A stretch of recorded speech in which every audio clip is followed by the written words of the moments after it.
హిందీ తరం క్లాసెస్. ఈ రోజు క్లాస్ లో మరికొన్ని కొత్త వాక్యాలు చూడండి. ఆప్ థక్ గయే హో క్యా? ఆప్ అంటే మీరు, థక్నా అంటే అలసిపోవడం. ఇంతవరకు మనం వెర్బ్స్ లో ఇది చెప్పుకోలేదు. థక్నా అంటే అలసిపోవడం. థక్ గయే హో క్యా? క్యా అంటే మనం క్వశ్చన్ చేస్తున్నాం. ఏమని? మీరు అలసిపోయారా? మీరు అన్నాం కాబట్టి అలసిపోయారా. ఓకే. అలాగే హిందీలో నువ్వు అలసిపోయావా అని అనడానికి కూడా తుమ్ థక్ గయే హో క్యా అని అంటాం. ఇక్కడి నుంచి ఎంతవరకు మొత్తము వాక్యం ఒకటే. ఇక్కడ ఆప్ అని వస్తే అలసిపోయారా అని అర్థం వస్తుంది, తుమ్ అని వస్తే అలసిపోయావా అని అర్థం వస్తుంది. కానీ హిందీలో రాసేటప్పుడు మనము ఈ వాక్యం అంతా కూడా ఒకేలాగా మనం నేర్చుకుంటాం.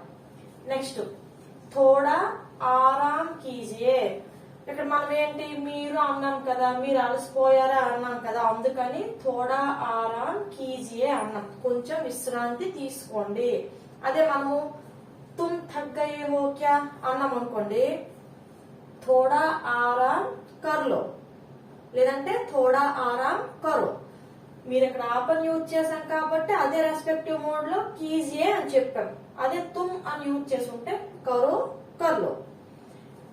థోడా ఆరామ్ కీజియే. ఇక్కడ థోడా అంటే కొంచెం, తక్కువ, రెండు అర్థాలు వస్తాయి. లాస్ట్ క్లాస్ మనం థోడా అనేటప్పుడు ఏంటి, కొంచెం అర్థం. లాస్ట్ క్లాస్ మనం తక్కువ అని యూజ్ చేసాం. ఇక్కడ క్లాస్ లో థోడా అంటే కొంచెం అని యూజ్ చేస్తున్నాం.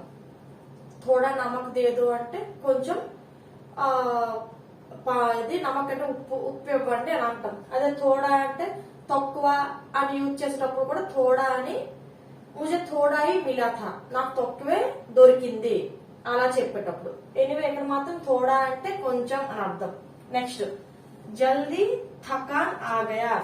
చూడండి, ఇక్కడ థక్నా అంటే అలసిపోవడం, థక్ జానా అంటే కూడా అలసిపోవడమే. కానీ ఇక్కడ థకాన్ అంటే అలసట.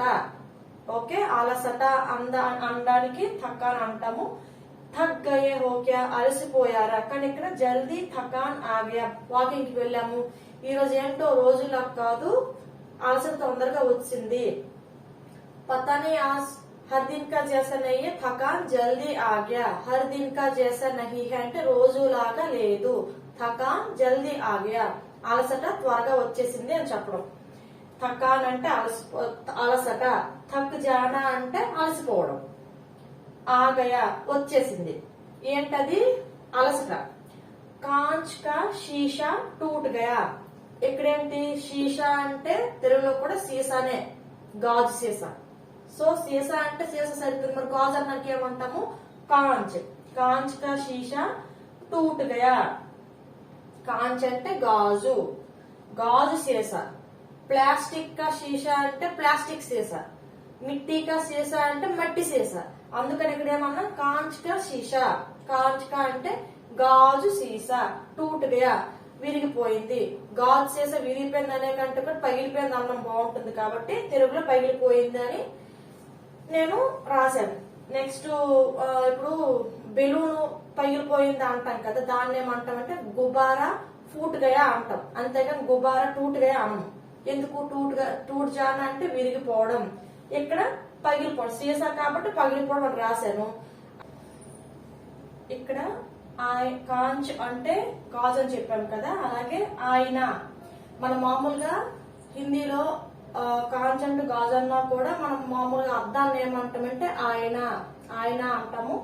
షీషా అన్నా కూడా మనం అర్థానికి హిందీలో షీషా అని కూడా అంటారు. కానీ అసలైన పదం అర్థంకి ఏంటంటే ఆయన.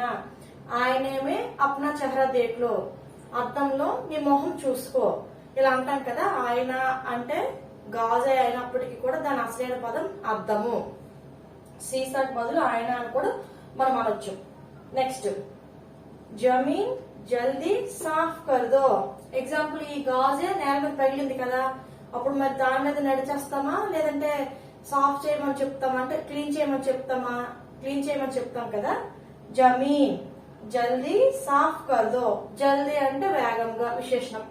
జమీన్ అంటే నేల. జమీన్ అంటే నేల అయ్యేటప్పుడు దానికి ఆపోజిట్ వర్డ్ ఏమవుతుంది? ఆస్మాన్.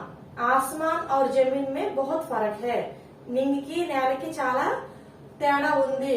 మూవీ డైలాగ్స్ అండి ఇవి, మనకి ఇక్కడ అవసరం లేదు. కాకపోతే ఏంటంటే జమీన్ అంటే నేల, ఆస్మాన్ అంటే ఆకాశం అని చెప్పడానికి చిన్న డైలాగ్ అనమాట ఇది, అంతే. సో ఈ క్లాస్ లో మనం కొత్తగా నేర్చుకున్నవి ఏంటి? థక్ జానా అంటే ఆల్రెడీ మనం అలసిపోయాం అనేది లాస్ట్ క్లాసెస్ లో చెప్పుకున్నాం. ఆరాం విశ్రాంతి, థకాన్. థక్ జానా అలసిపోవడం, థకాన్ అలసిపోవుట, రెండింటిలో తేడా ఉంది. నెక్స్ట్ కాంచ్ అంటే గాజు, ఆయన అంటే గాజే అయినప్పటికీ కూడా అద్దము.